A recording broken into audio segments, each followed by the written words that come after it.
Our gospel text of today is taken from chapter 13 of the Gospel of John, verses 21 to 33 and verses 36 to 38. It is a scene immediately after Jesus has washed the feet of his disciples, even when they are in the midst of their meal.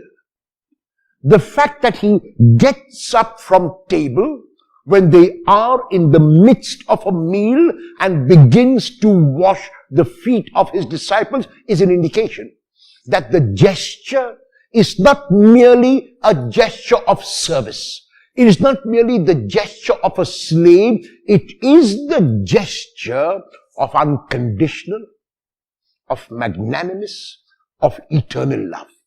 And the reason why it is a gesture of eternal love is because of what happens in today's gospel. A few verses after Jesus has explained his gesture, he sits down once again now at table, and the text of today can be seen to be divided on the one hand into the prediction of the betrayal, and on the other, the prediction of the denial.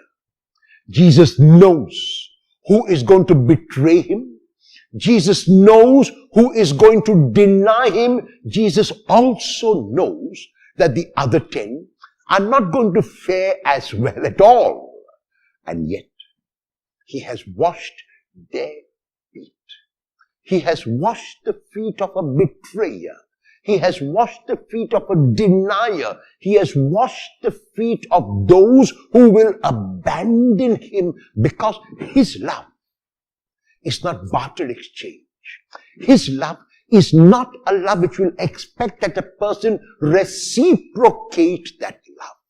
His love is not that the person will give him love in return. His love is given freely, and that is the gesture of the washing of the feet.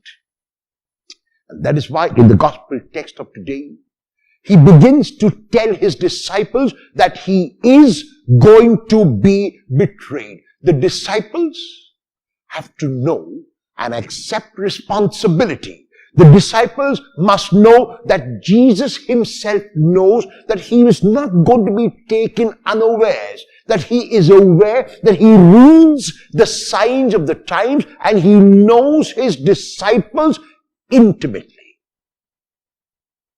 The disciples all begin to wonder who it is, and they keep asking whether it is them. Peter turns to the beloved disciple to ask him who the betrayer is. Jesus speaks about giving the morsel dipped in the dish to the one, and he gives it to Judas and tells Judas enigmatically to do what he has to do quickly. Judas goes out, and the disciples think that Judas has gone to make preparation for the Passover, but John adds for the reader a very important phrase: it was night. It may have been night as time of the day, but John is not giving us the time of the day when he tells us it was night. He is telling us that when Judas went away from Jesus, for Judas, it was night. Because Jesus is the light.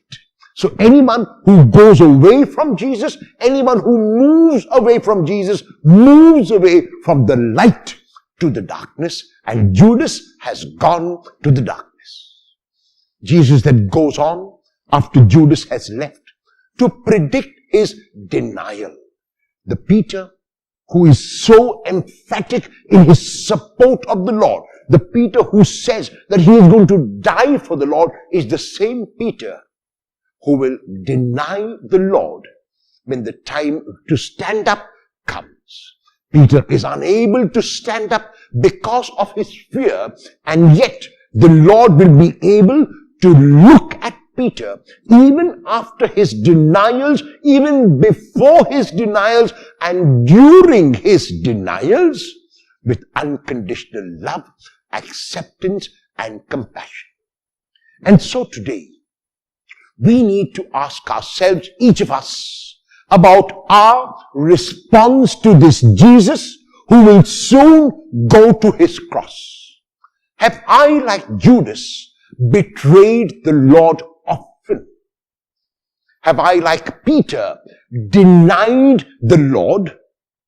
Have I, like the other 10, run away from the Lord? Or is my response quite another? If so, what is the response I will make?